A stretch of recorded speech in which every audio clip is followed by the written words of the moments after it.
podcast.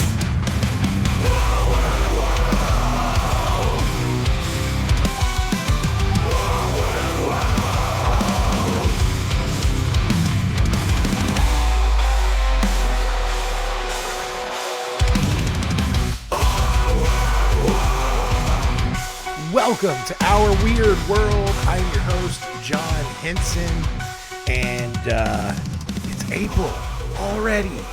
Did you get your tax refund back yet? Thank you, Daddy Trump.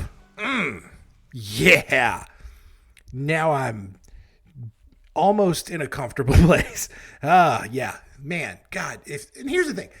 One of the things that I never understood is these people who just wait until the last minute, the last possible minute to file their taxes.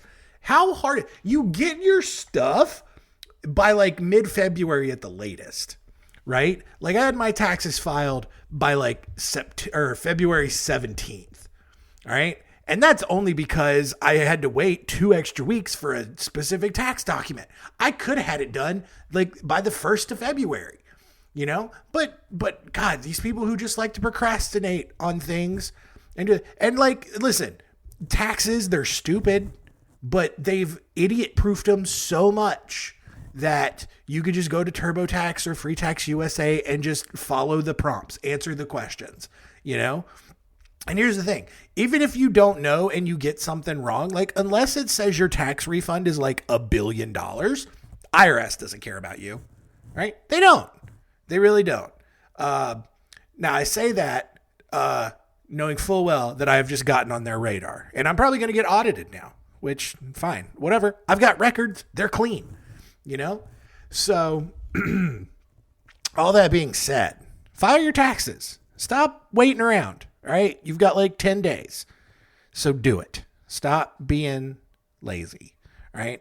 Never mind. Look, I get it. The whole concept of us having to file our taxes and then play this weird guessing game of, oh, you paid too much, so here's some money back from the government. Why didn't you just take the right amount to begin with? I get it. Like a lot of dumb things about the way that our country operates is probably one of the dumbest, right? But it is what it is, so just do your taxes. Anyway, it's a new month, which means it is Weird Fun Bag.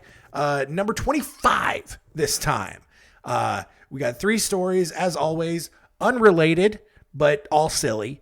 And so today we are looking at Atlas Fredonyer, the Cardiff Giant, and the story of Emma Crawford.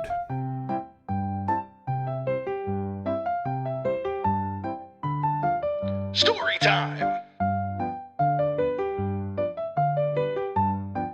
Story time.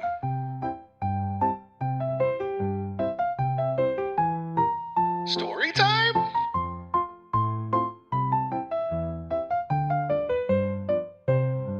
Story time. We start in 1850 when Swiss doctor Atlas Fredonyer, although a lot of people doubt whether or not he was an actual doctor, he was traveling with a group of explorers and came upon a pass in the Sierra Nevada mountains, roughly 100 miles north of Reno, Nevada. Because the area was far, far off of the more well-traveled Lassen Trail, Fredonyer claimed this area for himself, which already dick move, right? Like you're with a group of explorers and then you just decide, oh yeah, I claim it. Not any of you, me. Why? Because I'm a doctor and that makes me the smartest person here. Over the next decade, and it worked. Like people were just cool with it. He used his fame and wealth from this pass that he had claimed to then make a name for himself in the nearby town of Quincy, California. In 1862, his 15-year-old stepdaughter, Sally, accused him of incest. Womp womp. California incest? No, I thought they were so progressive out there. Incest, that's a West Virginia thing. No, oh, nope, California, suck it. Anyway, Fredonyer, who was so confident, though, in his social status as a loved and respected gentleman who would never do such a thing, he called police and told them exactly what was going on and asked them to actually search the building where Sally had gone to hide in order to bring her back to him. And guess what? She was there. They found her, but police actually took her claims very seriously and then went back and arrested Fredonyer. And then, because he thinks he is the smartest guy in the room, which is a great personality trait to have, by the way. If you want to have friends and influence people, be the smartest guy in the room. That people love that. People really just love getting in a room with you and then just listening to everything you say, because it's going to be the smartest thing they've ever heard. It's going to be visionary. It's going to be innovative.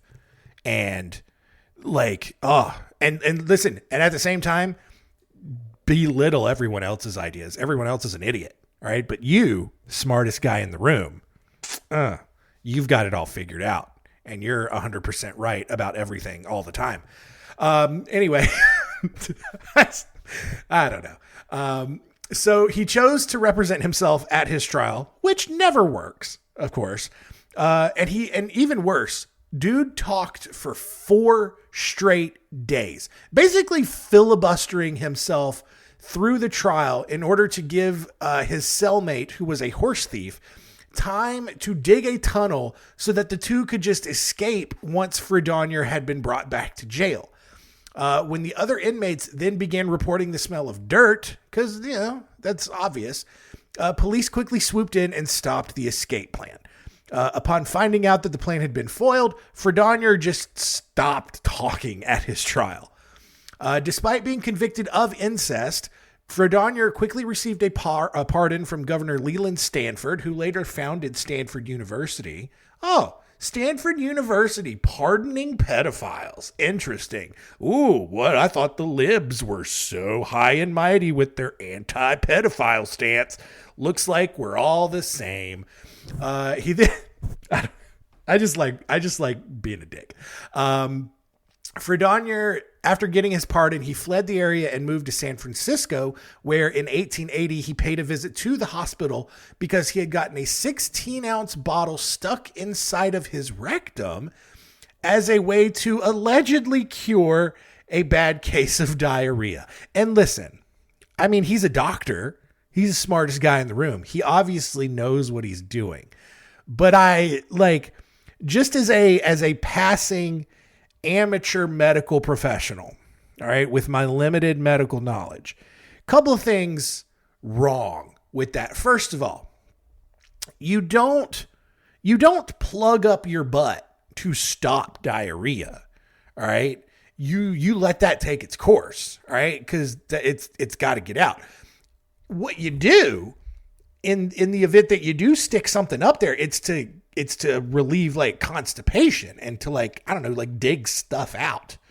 But also a glass bottle is one of the worst things. Anything glass.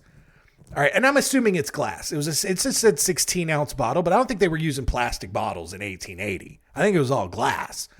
And so again, just not the tool for that, because then if you break the glass, you got a real tight butthole and the glass breaks, now you got glass shards in your intestine, and then you get a perforated intestine and you're dead. Right. But, Fredonyer, in his genius, said, no, he had some diarrhea and he just going to shove a bottle up there. And what's the move there? Because the diarrhea is just going to go in the bottle. I don't know why I'm fixated on this. The diarrhea is just going to go in the bottle. And then what? You're just going to that right out of there? And then what? Pour it out and then stick the bottle back up? I don't know. Was he just leaking everywhere? Now, here's the thing. All right, hang on. I'm coming around on it. All right, I'm starting to get it. All right, I'm buying into the vision here. If he's just if it's not diarrhea, but it's more anal leakage, then a bottle is genius. All right. Because now if he's just going to be leaking everywhere, he doesn't have time to get to a bathroom. And again, look, it's the 1880s. People be wearing 8 layers of clothes. You don't have a ton of time to completely undress and get to a toilet. So if he's got a bottle up there, then you just you swap it out, pour it down the toilet, throw it back up there. And then, okay. All right. Maybe it makes sense. All right. I think we had to work through that. I think we had to verbal process a little bit there. Now I'm back on his side. Maybe he is a pedophile, but he's a creative pedophile, and he has creative solutions to everyday problems. Although now I don't know how he got it stuck up there. We're going to move on. Although he did initially survive the surgery that needed to be performed to remove the bottle from his butt, he soon began feeling a stinging pain in his abdomen and died a short time later at the age of 48. After that, like, his story kind of got forgotten in history, because why remember pedophiles who got bottles up their butt? But his story then resurfaced in 1995, and liberal snowflake Californians were mortified that they had been honoring a incestuous bottle fetishist with his geographic little Fredonyer Pass out in the Sierra Nevada mountains for years. And so they began pushing to have the pass renamed for Larry Griffith, who was a police officer from the area that had been killed in the line of duty. That name change ultimately failed, and the area along California Highway 36 between Coppervale and Susanville today is still known as Fredonyer Pass. I spent way too much time on that story for really just talking about how a mountain pass came to be named. Anyway, moving on now, in 1868, atheist and smoke shop owner George Hull got into an argument with a Methodist minister named Reverend Turk over the concept of Genesis 6:4, which says, and I quote, "There were giants in the earth in those days, and also after that, when the sons of God came unto the daughters of men." Wait a minute. What is that? Is really the Bible really talking about shooting up the club right here? Just jizzing up in them guts? I think it is. When the sons of God came in unto the daughters of men. It's pretty clear, you guys. And they bare children to them. The same became mighty men, which were of old, men of renown. That is just butchered English. I don't know how anyone can understand religion when that's how it's worded.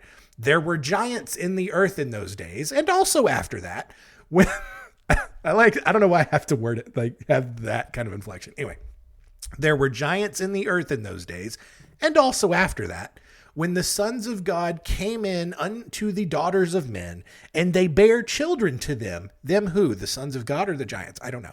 The same became mighty men, which were of old, men of renown. So now, this atheist, George Hull, he argued that the idea of literal giants was preposterous and that you shouldn't take everything in the Bible literally. Duh. Reverend Turk, however, argued that everything in the Bible was 100% literally true. And by the end of the debate, this crowd that had gathered and was listening to them, because that's what you did back then without TV or internet. You just showed up to an argument and just listened to it.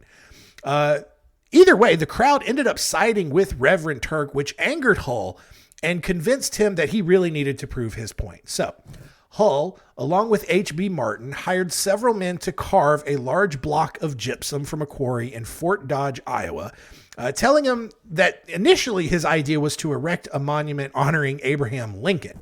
Hull then had this block shipped to Edward Burghardt in Chicago, who was sworn to secrecy that he would be sculpting something that was definitely not Abraham Lincoln. Although the sculpture was modeled after Hull's face, he learned that hair could not really be petrified and preserved, so he ordered a couple of modifications, but left the sculpture's giant penis intact, because of course he would. Once the nearly 10.5 foot, 3,000 pound statue was complete, Hull had it stained with various acids to make it look old and weathered. And then he had the statue transported to his cousin's farm in Cardiff, New York, spending nearly $2,600, which was basically $60,000 in today's money, on this entire project. Once the statue had made it to the farm, Hull had it buried on the property and waited nearly a full year. He is committed to this bit to launch his plan into action. And finally, on October 16th, 1869, Hull's cousin hired 2 men to dig a well where they ultimately found this giant, which was a statue, but it didn't really look like a statue at that point. Word spread fast through Cardiff, and people flocked to see the giant. Within the first day, a tent was set up at the discovery site, and William Newell, the owner of the farm, began charging 50 cents for a 15-minute visit. At its height, nearly 500 people visited the farm each day. John F. Boynton, the first geologist to examine the giant, claimed it was likely not an actual giant, but rather a statue carved by a French Jesuit in the 16th century to impress the natives in the area. Oh, like, we know where it came from. It's from Iowa, and it's like a year old. But this geologist shows up. He's like, nah, this is a 16th century statue carved by the French Jesuits to impress the natives. Okay. Andrew D. White, who was president of Cornell University, Ivy League, really smart, also questioned the finding because he didn't believe the spot was convenient to dig a well in the first place. Fair. Othniel C. Marsh, a paleontologist for Yale, also Ivy League, also really smart, immediately recognized that the giant was made from gypsum, which I don't know how the geologist probably did, but then he's probably like trying to like make it an actual connection. But Marsh, the paleontologist for Yale, he recognized that the giant was made from gypsum, and if it had truly been buried for centuries, it shouldn't have fresh tool marks on it, which it did. On the other hand, despite multiple reputable scientists, whatever they claimed, right, all of the holes in the logic that people showed up, guess what? Several theologians and preachers excitedly defended the authenticity of this discovery and wholly believed that a giant, as described in Genesis 6, had been found in New York. Hull quickly sold his stake in the giant for $23,000, which was $532,000 in today's money. So he made a profit real quick. He sold it to a group of 5 men who then moved the statue to nearby Syracuse for public display. P.T. Barnum, circus guy, then offered to purchase the giant for $50,000, but the new owners refused. Barnum then hired a man to make a wax and plaster replica of the giant, which he then began claiming was the real giant and that the one in Syracuse was a hoax, because that's what he did. Like, you know, can't have the real one? Fine. I'm just going to be an amazing promoter and just make people think that I'm right anyway. David Hannum, part of the group that purchased the giant from Hull, sued Barnum for calling their giant fake, even though their giant was also fake. But the case was thrown out when the judge obviously questioned the authenticity of the original giant in the first place. Now, this is just a giant cluster at this point. 2 months after the discovery, on December 10th, Hull confessed the entire hoax to the press and explained that he had only done so to expose how gullible Christians were. Yeah. On February 2nd, the following year, both giants, the one that Hull created himself and then the plaster one that P.T. Barnum made, they were both deemed as fakes in court, and a judge ruled that Barnum could not be sued for faking a thing that was already fake. Hull's giant passed through a handful of owners before ending up at the Farmers Museum in Cooperstown, New York, where, as far as I know, it still currently sits on display. I wish I had known that when I went to Cooperstown a few years ago, but I just went to the Baseball Hall of Fame. Barnum's fake giant, by the way, ended up at Marvin's Marvelous Mechanical Museum in Farmington Hills, Michigan. Also, fun fact, the quote, "There's a sucker born every minute," was spoken by David Hannum upon hearing that Barnum was claiming to have the real giant. That quote, though, ironically, has long been misattributed to P.T. Barnum. Either way, you've probably heard that quote somewhere before. Our final story here is of Emma Crawford, who was born on March 24th, 1863 in South Royalston, Massachusetts. As a child, she gravitated toward music and was teaching her own piano lessons to others by the age of 12. At age 7, however, Crawford contracted tuberculosis and spent the rest of her childhood relatively sick. In 1889, the Crawfords then moved from Massachusetts to Manitou Springs, Colorado, hoping that the town's natural springs and pure mountain air would help their daughter recover. Because again, people still didn't understand what tuberculosis was or how to fix it. They were just like, yeah, go to a cleaner place. And so they did. Crawford eventually got engaged to William Hildebrand, an engineer from New York who had moved to Colorado to work on the Pikes Peak Cog Railroad. When Crawford wasn't playing music, she would wear her favorite red dress and hike the area around Red Mountain, eventually earning the nickname Red Chief, which is crazy that someone with tuberculosis, like lung infection, hard to breathe, is just hiking this mountain in Colorado, regularly. I'm a very mild case of tuberculosis, had to have been. Crawford, who also had become a spiritualist, believed that she had an Indian spirit guide that would help protect her and restore her health. One day, on her hike, Crawford saw a handsome warrior waving to her from the top of Red Mountain. Her mother and fiance were both very strongly opposed to her trying to hike all the way to the top of the mountain to meet him, mostly because of how sickly and frail she was. But regardless, Crawford climbed the mountain anyway and then died at the top, essentially from asphyxiating herself in the thin mountain air, just as you would expect this story to end, right? Well, not really. Crawford actually lived to tell about it. She didn't die at the top of the mountain. She was totally fine. And she actually later proclaimed that she would be buried beneath a tree that stood at the top of the mountain. Crawford then went on to live a few more months before she did finally die at age 28 on December 24th, 1891. And as requested, a group of 12 pallbearers carried her casket up to the top of Red Mountain and buried her under, quote, the ugly windswept tree that she had selected a few years prior. I don't think they were bitter at all about having to carry this casket. And listen, 12 pallbearers. There's usually 6, I think. I don't know why I keep saying pallbearers. I think I keep getting, like, my brain wants to say wheelbarrow, but pallbearers. But like, it takes twice as many to haul that thing up the mountain. And it couldn't have been a super heavy casket, right? Because she was like a frail little woman, you know, but took 12 of them to run up that mountain and bury her under a tree up there. When the Red Mountain Incline then built a powerhouse and depot on the summit of the mountain in 1912, Crawford's grave was dug up and moved to the west side of the summit and covered in a concrete slab.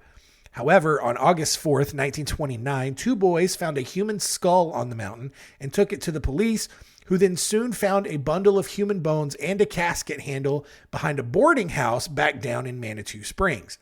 A brief investigation confirmed that the remains belonged to Crawford and had made their way back down to town after being unearthed by heavy rains and washed down the mountain. For the next 2 years, the town of Manitou Springs actually argued over what to do with the remains of this woman, while then also trying to find any of Crawford's distant relatives who, you know, I guess had since moved back out, or, I mean, I don't know. She didn't really have that much to begin with. You know, her fiance moved on. I don't think they ever ended up getting married. So what does he care? Her parents have died, you know, at this point. Maybe there's people back in Massachusetts, who knows? But finally, Bill Crosby, not Bill Cosby. All right. That'd be weird if Bill Cosby just going to get the bones in the jello. Anyway, Bill Crosby, who had been a family friend of the Crawfords, took responsibility for the remains and had them buried in an unmarked grave at a nearby cemetery. Now, fast forward to 1995, Emma Crawford's story pops up again, and the town of Manitou Springs decided to celebrate her story of how her remains went from the top of the mountain back down to town by holding the annual Coffin Races and Festival. And this is as ridiculous as it sounds. Each year, teams of 5 contestants race a custom-made coffin on wheels nearly 200 yards down Manitou Avenue. 4 members push the coffin containing the 5th member playing the role of Emma Crawford down the hill. Along with the fastest time, awards are also presented to the best decorated coffin, the best entourage, and the best Emma. I want to go to Manitou Springs in the Denver area eventually at some point, but I want to go during the Coffin Races Festival just to see how ridiculous this is.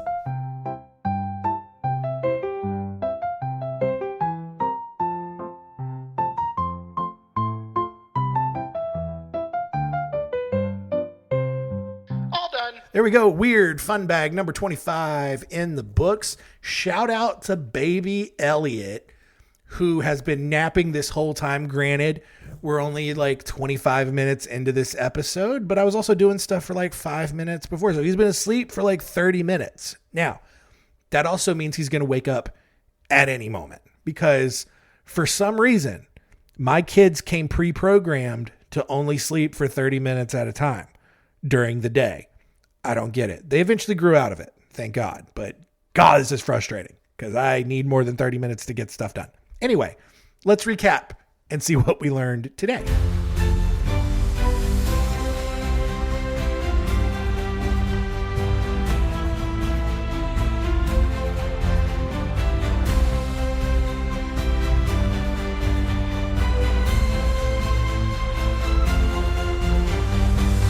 What did we learn? Number 1, Fredonyer Pass in the northern Sierra Nevada mountains in California, named after a pedophile who got a glass bottle shoved up his butt because he was trying to cure diarrhea. So maybe California, get off your high horse a little bit. You're not as great as you think you are. Number 2, the Cardiff Giant, created by a dude who was so petty and just wanted to see Christians be wrong about something and prove that, hey, maybe let's back it down on taking all of the Bible literally. I don't know I don't know what else that would mean, by saying there were giants in the earth in those days, but who cares? It's not relevant anymore. So I don't know. Let's move on. Number 3, Manitou Springs in Colorado has the Coffin races and festival. And I gotta go see that one day. You think it's a great idea to jump in a homemade coffin and then yeet yourself down a hill. What could go wrong?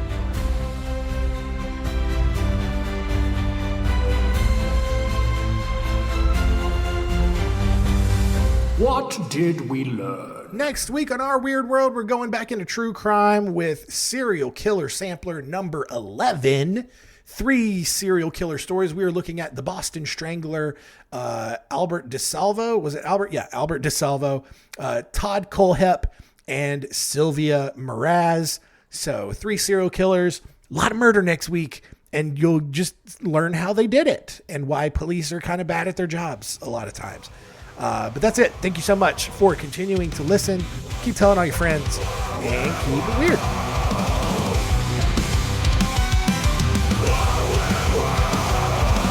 This is a podcast